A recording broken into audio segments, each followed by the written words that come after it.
Well, welcome to 2015. Happy New Year. Thank you for attending our Aspire event today. We're going to go ahead and kick it off this morning and get going. There's still people walking in, but just trying to keep everybody on schedule. Our goal is to get everyone out by 9 o'clock, so we want to make sure and kick it off. But thank you, welcome for, we appreciate you coming, and it's early in the morning. There is coffee, juice, stuff outside. If you didn't grab some, you're welcome to get up and roam in and out while the speaker's going on.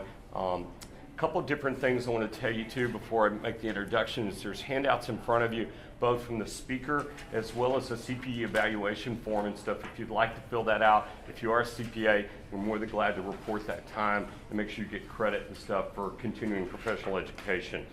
Also wanted to remind you that videos of the prior sessions with regard to all the different topics are on our website, so you're welcome to go there and watch and go back and review and look at things. If you want a copy of the video or something, let us know that too, and we'll help you get that downloaded if you want to use it somewhere else. All of these different Aspire events are videoed, so they're available to go back and reference. Well, our speaker today is both a very talented, brilliant guy that I've gotten to actually sit on boards with and become a really good friend, and it's Tom McGehee. Tom is the managing director of Brand Velocity. He has over 25 years of management consulting experience, and let me tell you, in his case, that means he really does know what he's doing. I've sat in board meetings before where he's come up with ideas that I never even heard of or thought of. He has a focus on helping leadership and teams work through systemic change. He's worked with hundreds of organizations and thousands of individuals across different industries and leading collaborative efforts that include organizational restructuring, operational mergers, strategic development, and large ERP implementations. He's a published author, speaker, and thought leader, improving organizational execution through collaboration. Prior to joining Brand Velocity, he was the founder and CEO of a successful management consulting firm, and he held executive positions with Ernst & Young and EDS. He has a distinguished military career as an officer, and he is a Marine. So be careful, don't argue with him, okay? We'll welcome him today. I know you'll find some insightful granules to walk away with, and I know you'll enjoy his speech today. Thanks. Thanks, Tom. Appreciate it. Absolutely. Good morning. Good morning. Good morning. I appreciate everyone coming this morning. Thanks. I was a little late getting in. If you don't mind, I'll just set that there. Due to riding down here with about 10,000 of my closest friends on the tollway. So that was I live in Plano. I used to office when I had my own company down in the Quadrangle area downtown, and I would drive down there every day. And now I go down there for a meeting, and I'm like, I can't believe I drove down there every day. I don't know what I was thinking, but it's been good. So a little bit, what I want to talk to you today about is teamwork and critical initiatives or complex initiatives within an organization. Greg kind of read through my bio there, which, when you write it, you sound like, gee, I've done a lot. When you hear it, you go, man, I'm really getting old. It's just kind of, so, but most of my life has been, professional life has been around organizations and performance. I don't come out of an academic background. I haven't studied a lot of the traditional business things you would do to be a management consultant. Most of it's been more hands-on. Most of it's been more in the trenches or working with boards or executive teams, everything from special operations groups when I was in the Marine Corps to entrepreneurial companies to Fortune 100 companies or global organizations. And so the niche I've fallen into, when I became a partner at Ernst & Young, which was in 1990, on the consulting side, they had just licensed a collaborative process. And they would bring people in that were from large companies, typically doing very large, complex initiatives. And they would bring them into this center, and in 3 days, they would do months of work. That was the value proposition. And typically anywhere from 30 to 80 or 90 people. So you could get the influencers, decision makers, and doers. Or you could get the corporate and the decentralized leaders all in one room at one time and actually not have chaos, actually come out with alignment, agreement, and an action plan for how to move forward. Well, I saw that kind of work and fell in love with that. And about 1990 became one of their lead facilitators. In about 2001, I decided it was time to leave and start my own consulting group and focus just on this area of facilitation, this area of complex decision making. And I've done that for the last, whatever it was, 12, 13 years on my own. I felt really led to spend more time as an individual working with ministries and churches and not-for-profit groups. Very much influenced by a local guy here named Bob Buford. I don't know if anybody knows his name. I've done a lot of work with Bob. He wrote a book called Halftime and talked about spending the first half of his life being successful, wanted to spend the second half being significant. And I find myself in that area and wanting to do both. And the way I've been able to do it is take WildWorks, which was my company, and focus it on ministry and not-for-profit. And then I joined about a year ago this firm, Brand Velocity, which is a management consulting firm out of Atlanta. A little bit about Brand Velocity. It started by Jack Birdstrand. He was a former CIO at Coca-Cola. And Jack is just a great guy, a brilliant guy. He has certainly seen his share of complex initiatives. One of the things that as a CIO at Coca-Cola, a massive organization like that, when they were implementing SAP, it just went way off the rails.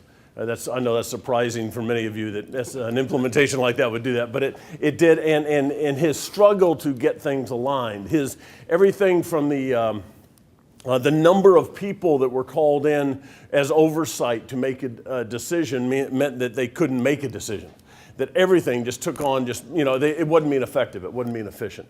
And so when he left Coke, he wanted to take some of these ideas he had learned on fixing those things, driving those, and put them into a small consulting company, which he's done. A lot of that was influenced by Peter Drucker, the readings of Peter Drucker. The Drucker Institute is in Claremont, California, and we are sort of their consulting arm. They are a not-for-profit academic institute that's taken all of Peter Drucker's work and they apply it to things that are happening today. So if you were dealing with innovation, for example, and you wanted us to come help you innovate, think about innovation in your organization, we would probably bring in the Drucker Institute to conduct what they call one of their unworkshops. And its ability focused on Drucker's thoughts around innovation. So we have a very close tie to them. When I had my little company, I also had a joint venture with the Drucker Institute, and that was some of what pulled me toward Brand Velocity. We are I'll get to who we are in a minute. We focus almost exclusively on what we call reinvention initiatives.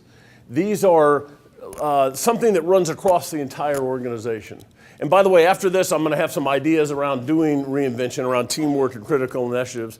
As we get into that, if you have questions, please stop me and just ask as we go. I'll try to make this, once I get through the preliminaries here of background, try to make this a little more interactive if you'd like. We'll have time for Q&A at the end as well. The idea of reinvention is the idea that it's not something new as in an IDO or an innovation or we're going to be something completely different. It's the idea that we have got to refresh in who we are. Okay, one of the things I've seen often in an organization is you have sort of a life cycle of anything, I think, organization that goes like this. It starts, there's a hard time, it starts being really productive, and then every organization has its life cycle. The founder's going to move on, the market's going to shift, something's going to drive it over the end. Well, the time you want to start considering change or reinvention is not when you're over here. If you're already on the downside, and I'm working with a couple organizations that are doing this, you are not able, there are a whole bunch of reasons that it's not good. One is you don't have the resources in which to invest in anything new. All right, you're in more survival mode than expansion mode. Secondly, you have clearly worked your market or whatever it was for so long that now you're having to really think of something radically different. So the time you want to really start reinventing or think about reinventing is when you're here and you're on your way up because you know there's going to be this dip again and you're going to start a new curve. Most organizations don't do this. They wait till they're here. All right? And the thing that's difficult about this so reinvention isn't, if you're here, you don't need to reinvent. You almost have to do something radically new. You have to spin it off, sell it, split it up, do something with it. If you're in this area, you can tweak it.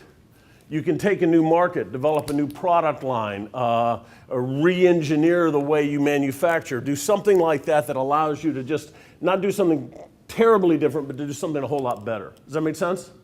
So what happens, and so we talked about reinvention and trying to help companies do that. Brand velocity, the name brand has really very little to do with branding like a logo or marketing company. What we see is the brand is your entire organization. And I was with a private equity firm with Greg last year in New York, and this company that they were dealing with was having a real problem. And they were talking about trying to do a campaign to help it. And it was like, we need a branding campaign. We need to do something with our brand. We need to get it out there. Well, the more you talk to them, the marketing of their product was not the issue. The issue was the changing of all the products around it. The issue was the portfolio of things they were offering. It was a much bigger issue than just how they represented themselves in the market. If you take a company like Target, Target's brand, beginning of last year, whenever all the, maybe it was after Christmas when all the data was stolen, their brand was tarnished. It had nothing to do with the brand, nothing to do with the dog with the little red, circles on his eyes. It had to do with cash registers. But yet it impacts the whole organization. And so one of the things with brand velocity is the idea of if you said, we have this issue, we want to help you realize, okay, yeah, but what does that issue mean across your whole enterprise? We use small senior teams. There are 12 of us with a network of about another 10 in brand velocity. We have a non-leveraged model, which means if you want a facilitated session, you're probably going to have me come in and do it. I don't have an army of newly minted MBAs that I can send in and do that. It's really senior people who have been there before, done these things before, that can act almost more as advisors, and that's kind of our model. This, I think, is key. Two parts to it. One, about running. You have to run and change at the same time, and that's really what I'm going to focus on. And then secondly, you need to look at any huge initiative, in my opinion, not as a really big initiative, but as a bunch of little projects. And I'll talk to that some more in a minute. Questions on brand velocity or me or anything? All right. Let's talk about how critical initiatives, trying to get into the meat of this, are different from operational improvement. A critical initiative to me is something that's typically cross-organizational, time-sensitive, and it has an additional level of effort and or risk. And to some, that's an obvious statement, but when it comes to how you try to do one of these initiatives, often it's not taken for all that needs to be on each one of those levels. So let me talk about each one. This idea of cross-organizational. It requires a different level of leadership, understanding, and buy-in. Typically, organizations, to be efficient, you focus on what it is you do. So if you're the sales part of the company, you focus on sales. If you're the delivery part of the company, you focus on delivery. When delivery guys start trying to sell, the sales guys usually get upset, right? It's like, they just let us do the selling, you do the delivering. Okay, when the R&D guys try to mess with the manufacturing line, it's like, look, you get it done and then we'll put it into production. You want to be efficient and effective, you end up siloing your operations. Well, then something comes up that runs across the whole organization. And by definition then, it's an add-on job for everybody in the organization, right? It's not just, I know how to run my piece, I don't necessarily know how to engage people in the other areas in this same transaction. And that's where it starts to get a bit difficult. If it's within a silo or within a certain area of a company, typically the professional, now if you have a certain area of the company and it's not running well and it needs to be improved, you can probably look to the people who are in there or the structure in here, and it becomes obvious what needs to be done to improve that. I have the best salesperson I had who's now running sales, and it turns out he was a great salesperson. He's not a great sales manager. We need to increase. We need to invest in new technology in our production or whatever it is, or our distribution or whatever it is, whatever kind of company you're in, because we're just behind the times and we need to be more effective. Those kind of decisions are operational decisions that you as leaders make every day, and it's pretty easy to see within your area. However, when you start to look between areas, that's where it gets difficult. Because something that may improve your efficiency may in fact hinder somebody else's. All right, so you you decide that you need you need more information about something in which to make decisions. Well, the area of the company that gathers that information may not have the ability to do that. So because you're wanting something that you see is going to have a great effect, to another part it's going to have a great impact because they already had a full plate doing other things. And they don't know how to make those trade-offs, and they don't know how to do those things across the enterprise. Therefore, it requires a different level of leadership. If you start to expand, and I don't know how big the organizations are you either deal with or represent in this room, but if you get beyond, well, I don't know what the size is. I think Drucker used to say, you need professional management. You need to start being intentional about how the culture you build and the way you lead people when you have to start wearing name tags. You know, when you've gotten so big you don't know everybody by your name, you know, you've got to start putting things into place. If you're distributed or you're in multiple states or countries or whatever, then it's even, it's even more complex. And what happens then is you've got to lead by influence as much as you're leading by directive, right? Because I'm measured typically by what I do for a living. If I run a site, I'm measured by how I run this site. You're now asking me to do something different for the greater good. I understand the greater good. Maybe part of my compensation's tied to the greater good, but probably most of it's tied to what I do in my location. So by definition, the greater good takes a back seat, even though I'm going to tell you it doesn't, because I know this is an important initiative for all of us. So what happens, though, is you've got to really win the hearts and minds of people that say, I own this as much as I am doing it, because the ownership piece is what's going to get them to do more, to shift their priorities, to actually make sure they're not following the letter of the law, but the intent of what you're trying to do. In doing that, something that goes across an organization may challenge current processes, structures, policies, or roles. And this is where it gets really, where the rubber meets the road, as it were. You know, you start talking about doing something and suddenly, immediately somebody wants to know, are we doing layoffs? Or, we're putting in this piece of technology. Well, why? Are we replacing people? What does this mean to us? What are we going to do? And sometimes roles become more unclear. Working with an organization, when they start changing, for example, from independent offices to more of a regional structure. This is a services organization. They've grown by all these independent offices, and of course now they have some very, very strong offices and some weak ones. In order to raise the value of the whole organization, they need to leverage things between offices. They're going to start to put in a regional model. Okay, you begin to put in a regional model. What does that do to the guy who's been running his own world in his city? What does this mean to me? Do I have a new boss? Am I going to change things? What is this? The more you start to do it, it unravels things that if you're sitting as an executive team in the headquarters, you're not going to understand often all the impacts that are happening. Because it makes complete sense to you, you understand it, and I'll talk about this in a minute, and you're trying to communicate it out to the people who are actually impacted by the change, and it's never enough. And so what happens is an awful lot of these initiatives, it takes an additional level of leadership beyond day-to-day operations. Okay, an example of this.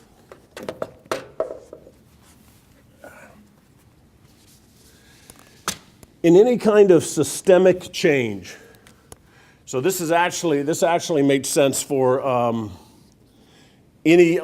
any living organism, an ecosystem, anything like that, a rainforest, as well as human systems, organizations. All systems want to stay at a level of what's called homeostasis. It wants to stay flat, right? If there's even in a rainforest, if there's like a big fire or something, a lot of it burns out. The way things flow into it, it's taken this dip. Everything kind of flows to where it gets back up to normal. If you have a sales problem and all of a sudden your numbers dip, you're trying to do everything you can to get it right back up to where it was. Because this is the most efficient and effective an organization, at least the most efficient way an organization can run, right? Everything's moving like that. Well, what happens then is if you want to change this, is you come in here and you do some kind of event that has an impact in the system. It's going to take the system and it's going to bump it. So let's say you have an event where you bring everybody together and you think, hey, we're gonna embrace this new way of working, and all the leaders get on board and everybody's excited about it and they see how it can work and everything happens and the system bumps and it's like, this is the new us, this is what we're going to be, it's 2015, here we go. What happens as soon as that meeting's over? It drops, not because it's wrong or people don't like it, because that's what effective systems do. It's going to drive it right back down to where it was because it's new and it's different. All right? And systems, by their very nature, to be effective, don't want different. They want the same. You know, you hire somebody that's going to be to optimize something. You know, they're gonna just, that's their job. I was on a panel one time with the head of innovation at the Mayo Clinic, and he said he went to speak about a month after he'd gotten the job, and he was talking at a conference, and he didn't know the CEO was actually speaking out, and a couple of speakers after him. And he talked about innovation, and he said, you know, I think my job as an innovator is to start brush fires. Just start a little spark that'll turn into a fire that, you know, we can flame it and it'll change the organization. And literally about 3 hours later, the CEO showed up, and he goes, well, you know, as CEO of a big hospital, he goes, my job, I'm basically a firefighter. and that really is the tension that happens. So what happens is you bump this event. What you have to do then is have another one and bump it, and another one. And if you keep having these, eventually the system says, oh, this is what we do now. This is a new level of fitness. This is the way things are, and the system adapts, and this becomes the new normal up here. Right? Now, so if you take Jack Welch, when he was at GE, he instituted something called Workout. And Workout were these sessions where you'd bring people in and you'd kind of brainstorm any big decision. And he felt it was really important to get buy-in from a lot of people and to get viewpoints from a lot of people. And he made the staff start to do workout sessions on big initiatives. Well, when they first did them, a couple people did them, you know, and then that was, we're going to go back to, I got other stuff to do, we'll just make the decision. And you would show up to present something to Jack, and he would say, well, have you done a workout on this? No, and they'd go back and they'd do it. Well, eventually, the workout became the normal way of doing things. Nobody presented something. You know, you said, if somebody came to you with an idea, you go, that's a great idea, let's do a workout on it. That's the shift. It's not, this is something extra we have to do, this is something the old man wants. Is there any way we can do half a workout and get it done quicker and look like we've done it? It really begins to get embraced where somebody says, you know, this is what we've got, let's run it by this process, we think it'll be better and move forward. And the system's adapted. The problem is, if you're an executive and you're running a company, this is where your focus is all the time, making things run. If you're trying to do this and something across the whole organization, your focus now needs to turn here on the intentionality of creating these events and moving the organization. And by definition, you can only be looking at one thing at a time. So if you're now looking here, who's running the ship? Right? And so the tendency is, and you may not know all the answers in that part. You know it's shifting, but you're not sure where it's going. It's very much easier to go back to what you do every day and look at your reports and manage things and do things. This is a new area. And so what happens is most executives in change or most teams in change get to maybe about here and they just get tired. They just say, you know, that's good enough. And that's why most really large cross-organizational initiatives for all the professional stuff that strategy firms do, they come in and they give you the big deck and there's all this amazing stuff, or a big systems technology thing, put this in, it's going to go across your whole company and it's going to get great returns. The reason most of those returns and most of those things don't happen is because in the implementation of it, the changing of people that are doing its mindset, you get tired. Or you take your eye off the ball so much that then the company starts to suffer. So you've got to figure out a way that you can take the energy of the leadership team and those that are involved and focus them on this energy, intentionally drive them where you want and still maintain operations. Does that make sense? Does anybody any questions on this? Is this, yes, sir? Describe an event. Well, for example, let's just say a merger. I've known two companies that have merged to create a new level of fitness, and 6 or 7 years after that merger, they're still merging. You know, all the synergy and the new things that we're going to do, they wanted to combine 2 plus 2 was going to equal 10, and what they find is 2 plus 2 is a whole lot more work just to make it equal 4. So that kind of event would be something that don't anticipate just because you signed the contract and merged that everybody's going to say, wow, we're getting along great now, and we're going to think how we leverage one another. That might be an event. Would a new product introduction be considered an event then? Yes, it could. The only thing with a product is it depends on how much it would impact the entire organization. If you're just now selling something new and it can still be sort of delivered by the silos, the salespeople now have one more thing to sell, the manufacturing line has one line dedicated to it, then it's not as much of an event because they can work that in. You know, but if you said we were going to create a whole new product with a new set of services that's going to take us into an area where we're all going to have to, you know, handle clients instead of individuals or something like that, then it starts to have those impacts. Okay? So cross-organizational. They're often time sensitive. So if you have an issue, if sales are off or something's down or something, not just sales, that's not a good example because that's in a silo. If the performance of the whole organization is off, if you were in that curve and you feel, or the company knows whether they want to say it or not, they're over that turn, it's now time sensitive.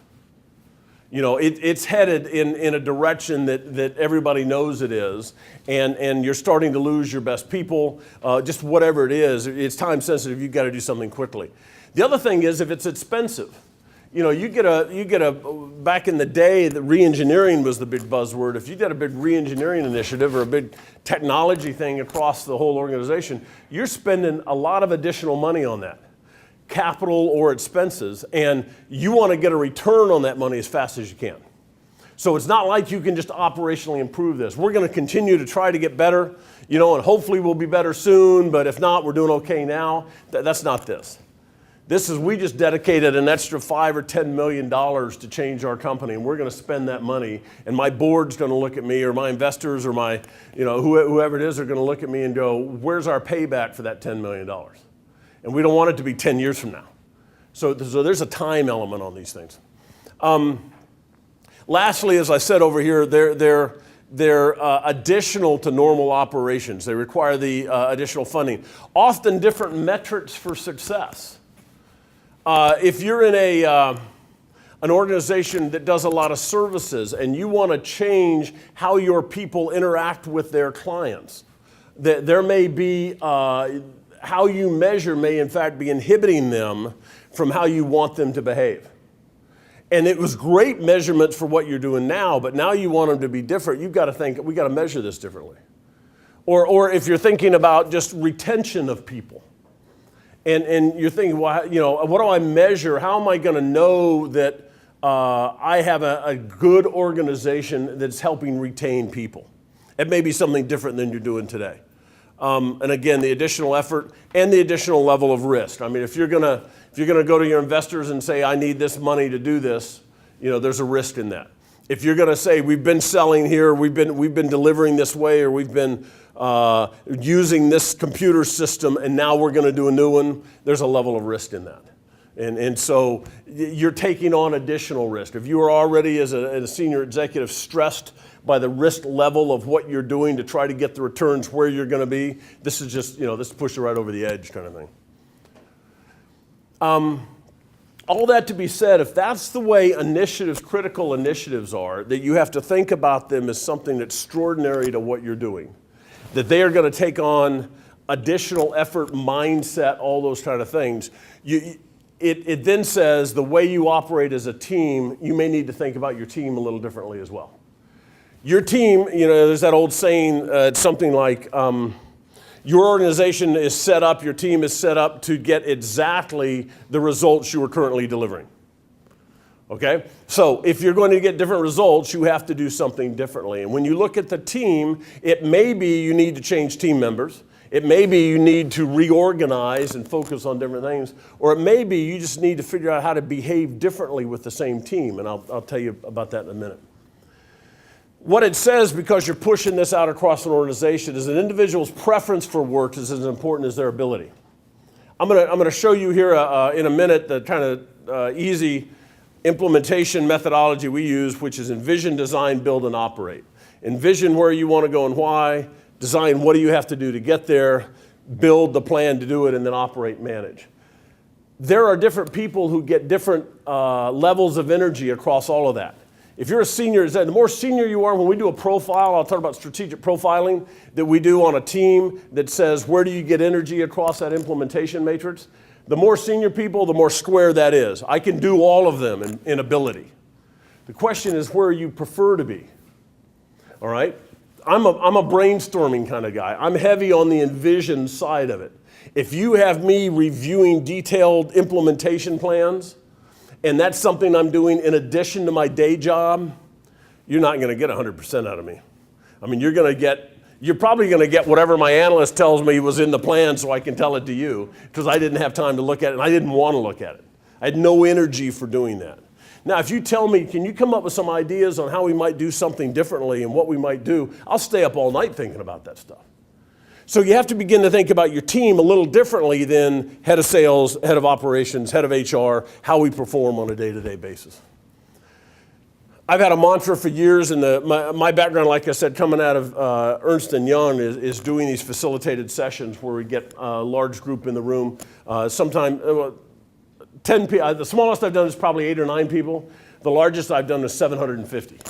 So I did one with Cox Communication last year with 350 people, leaders from all over the country, because they're launching a whole new initiative. That would be an event.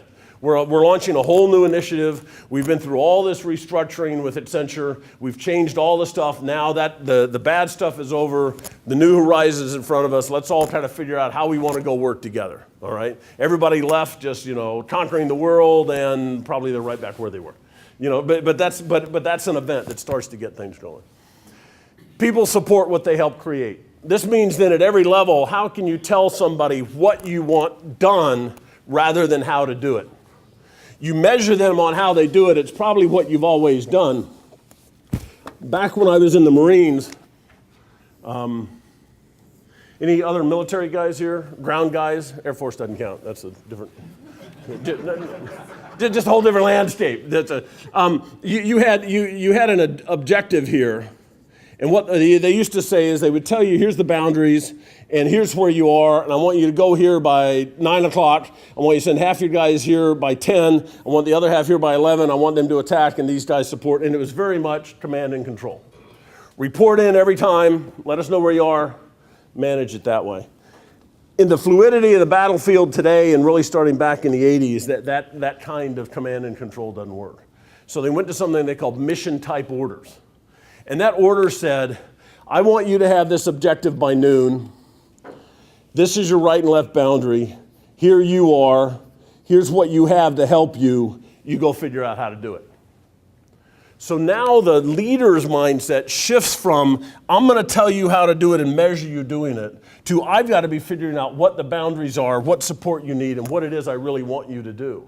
And I'm not going to measure exactly how you get there. I'm going to measure if you get there and give you the freedom to do that. A cross-organizational initiative, something that's critical, requires that kind of thing, because you can't get, again, you're doing extra and the same, you can't get out there and measure how everybody's doing everything. You've got to lead more by an intention that says, this is what we want done. And in fact, when you do that, if you can tell somebody, this is the new way we're operating, and you can say, you figure out how to do that best, most of the times I've seen organizations figure out how to do it better than you thought they could. I mean, most people show up for work because they want to do a good job. They really, I mean, you can beat them down enough that they just, that they're ducking for cover and nobody wants to, do anything. And I mean, it's all that. But most people, if you allow them an opportunity to do more, my disbelief in human nature is most people are going to step up and try to do that. The question is, again, you've got this risky, expensive initiative. Do I trust my people are going to do that? And I fall back into my management ways of saying, no, I got to measure every step. and my investors are looking at me, or my whatever's looking at me, the quarter's coming up for quarterly reports, and they're going to want to know where I am all along this thing. And it's like, I don't know, but I've got, so again, you start to think about, how do I measure this? What do I do with it? But the more you can allow them in it, the more people will support what they help create. So for example, if you say we're going to spin off part of this division and we're going to focus on this market, the people don't get to then decide, well, I don't know if I want to spin that off or not. Or I'm not sure that's the right market. No, you set the boundaries. This is the market. This is what we're doing. Here's what you have. You go figure out how. And within that how, that allows people to do more and own it more. 3 sort of things for leadership that I think are important. Transparency, intentionality, and consistency. Transparency, because in any big initiative, there are going to be mess-ups. And you can't hide in today's, so I'm not sure you ever could, but especially today, you can't hide. People are going to know, hey, they shut down this, or they were supposed to go live with the system and it didn't go live on time. Or so-and-so, they lost these records, or whatever it is, it's going to happen. You need to let people know, don't try to hide it. Say, yep. Just like you need to be transparent about, I think this was a really good success. I think more of you should be doing things like this and take people that way. You have to be intentional. Every time, if you start a big initiative that says, I'm going to reinvent something in my organization, we're going to do things differently, then as an executive, every operational decision you make either moves you toward that objective or away from it. So you can intentionally decide, we're going to focus on this on this new market, or behaving this way. And somebody comes to you with an offer for a whole, says, hey, we got an opportunity to go way over here. You got to decide, if I'm intentionally have told everybody this is the direction we're moving, am I going to do that or not? Because what is the signal that's going to send that, this is just, this will go away in a while. Worked with a large not-for-profit in the U.S., and the CEO of it is changing literally how they operate across the whole country, and their focus and what they do, bringing them back to what they were created to do. And for several years before that, the leadership there had tried different things, come out with some big initiative, and by far everybody in the field said, give it 3 to 4 months, it'll go away. That was their culture. If you just hang on long enough, they'll leave us alone. We can go back to doing what we've always done. So as a leader, you realize if you're really trying to shift something, in most organizations, that may be the culture, in which case you got an intentionality decision to make. Every decision I make is either going to continually say, no, this is what I said, this is what I mean.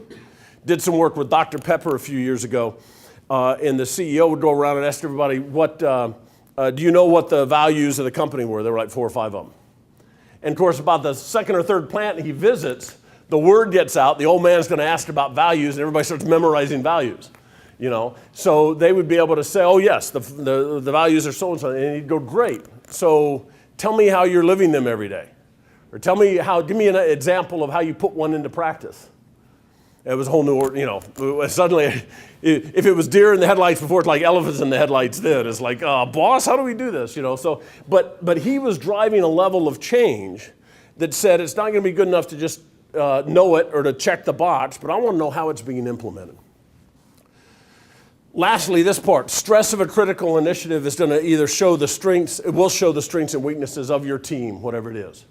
You're going to realize that somebody may be really good at this. And I'll tell you that the area this is most difficult in is when you have technical managers.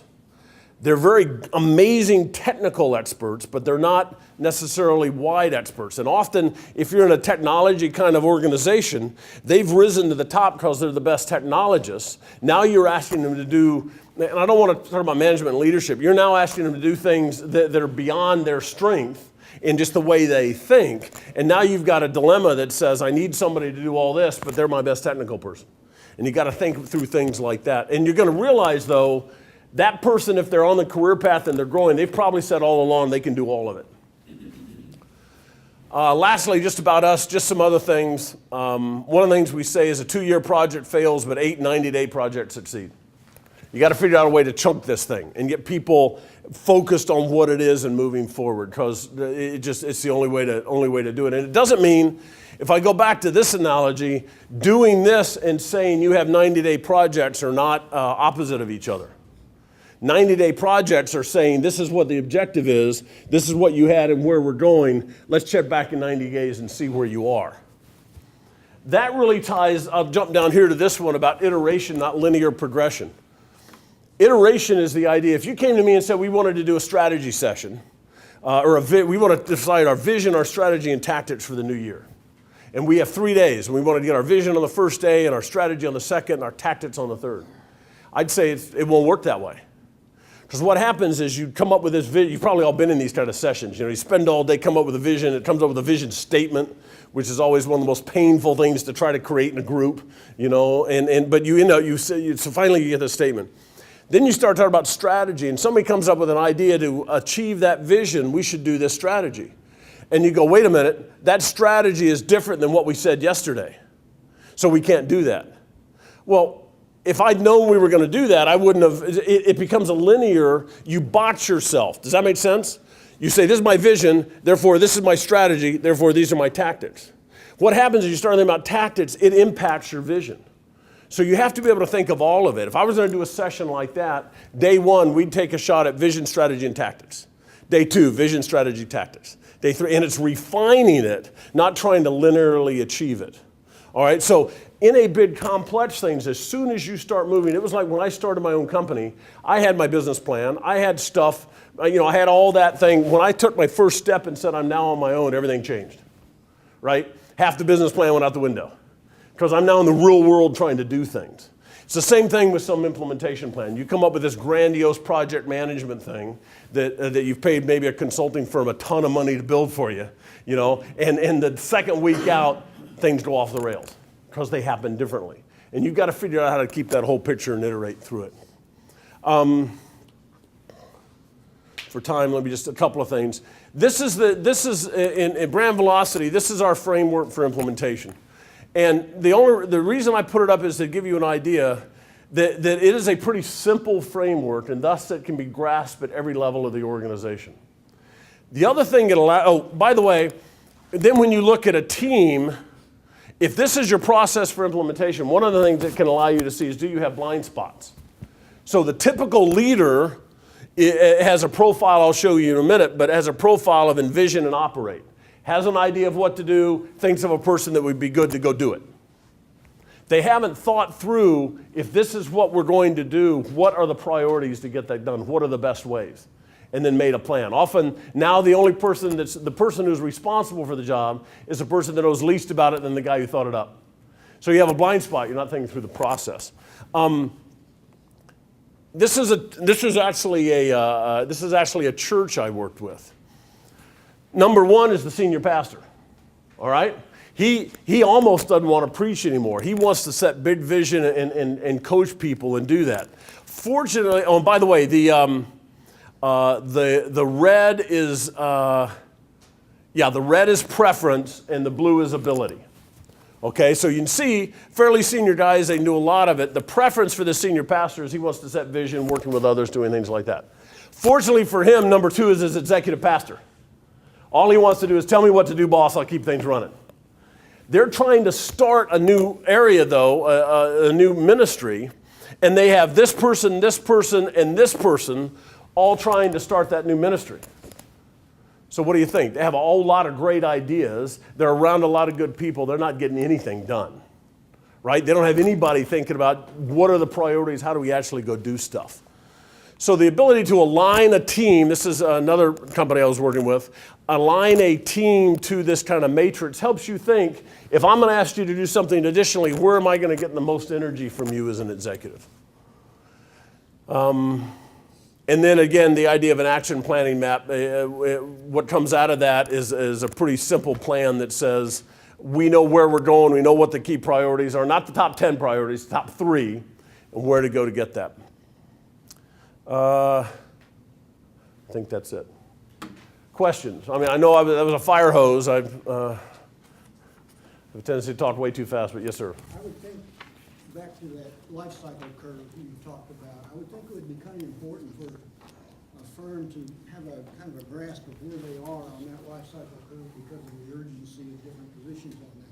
What do you do to help them understand that? So that's a great question. So where you are on that curve, what if you how do you know where you really are? All right, and because you're touching on something that's both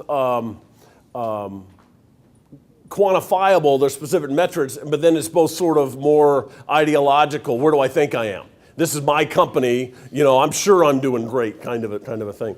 You can either come in and work with the team to do that or do some kind of assessment. I mean, often what happens is first start by the facts. And an objective way to present the facts that say as much as you think you're doing what you've always done, you're not doing as much as you have, or whatever it is. And start to play that out. Secondly is try to create an environment, and this is what I do in a session with a leadership team that allows you to discuss where do you think you are. Often, or not often, but sometimes where you are really, it's just important to where you think you are. And once you get a team aligned on wherever that is, now you can begin to move forward from that. You can begin to think, okay, so if we were going to try to do something, would we have any money to do it? No. Well, then you're probably further down the curve than you think you are, because you don't have any excess cash. So you just kind of talk through some things like that. To me, it's more about getting people in the room and working it out than it is doing some sort of large analytics of your organization. A lot of times when I come in, those kind of facts have been gathered, and my job is to help people kind of align around it for what they want to go do. So the handouts there, just so you know, let me end on that. This idea, this one here is just one of the things we do. And by the way, the kind of relationship between Brand Velocity, between Greg and I and these organizations is, if there is a place where he's got this amazing team that understands so much more than I ever will on all the financial things that have to happen to allow business to occur in a new way.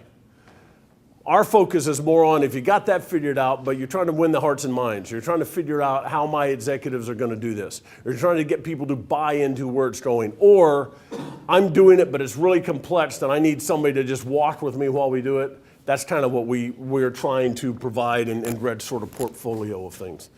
This is sort of a action planning session.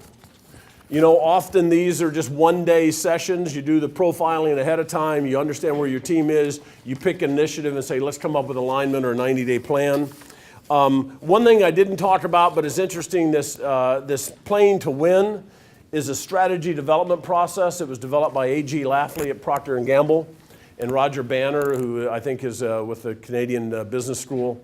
And it's a neat facilitated process development that basically allows you to say, who are we and where do we want to go and what's the gap, rather than paying somebody to come in and do all this analysis of all the possibilities in the world, and then you're still left trying to figure out where it is you want to go. So those are the kind of things we do. If you have any interest or anything, would love to, contact you. I don't know what else you want to say about that in a minute. Yes, ma'am. I've been involved in large initiatives in organizations for more years than I care to count. The things that you're talking about today are exactly the same challenges that we faced in the 70s, except things are even more interactive. You can't change anything without IT now. You're dealing with a bunch of engineers, and nobody schedules enough people time to participate in the projects, but they want you to get them done. When are we going to learn? Or what is the profile of a company that is better at this? So on the first question, and as an old large firm management consulting guy, I think the blame for a lot of that. I used to say this in the early 90s. Everybody was implementing these big systems, and consulting firms were making a lot of money implementing big systems, and paying all of us to code. Have a lot of people that code things for big systems. And then we said, but we have to help you make sure the system really works. And we developed an area, we separated an area, and we called it change management. Suddenly change management was outside of operations or implementation. It was something new or something different. And because it's different, it never had the impact. It was never woven in for how you actually do things. And as a consultant, I said, we always had it separate, because then when you negotiated us, we had something we could take out of the contract. Because we wanted the money over here, and it was just that kind of separation of doing and the people has happened in large initiatives for years. The way to do it, I guess the only thing I can say is when you start talking about cultural change, or you start talking about adaptive ability within an organization, you can't You can't do a skunk works, come up with a new product. You can come up with a new product and put it in. You can't do skunk works for a new way of working and just dump it in an organization. Because again, the system's all going to push back against that. You've got to develop a way of an organization that thinks more about how it might adapt and then it adapts quicker. And I can give you some examples, but I don't want to go too long into that. Greg, I think I'm out of time. I don't want to. Pretty close. Yeah. I was, Thank you so much for coming. We appreciate it. thanks, man. Any questions afterwards? I'll let you know. Yeah, Tom's going to be around for a little while if you want to corner him and ask some questions and stuff. Hopefully you got something out of this. Our next Aspire session is February 18th.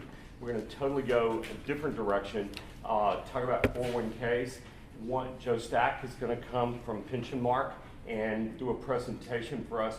One of the things that we're seeing in that space is the DOL beginning to focus on plans and what they're not doing, and really creating some problems and anxiety and compliance issues for even the smallest 401k plan. So Joe's going to come and talk about some of those things just to throw some issues up on the table so that hopefully people aren't blindsided by that. We'll be sending out invitations and information on that shortly.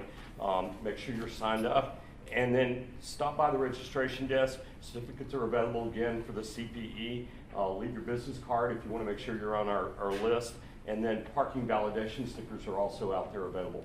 We look forward to seeing you in February, and thanks so much. We appreciate you today. Okay, have a great week.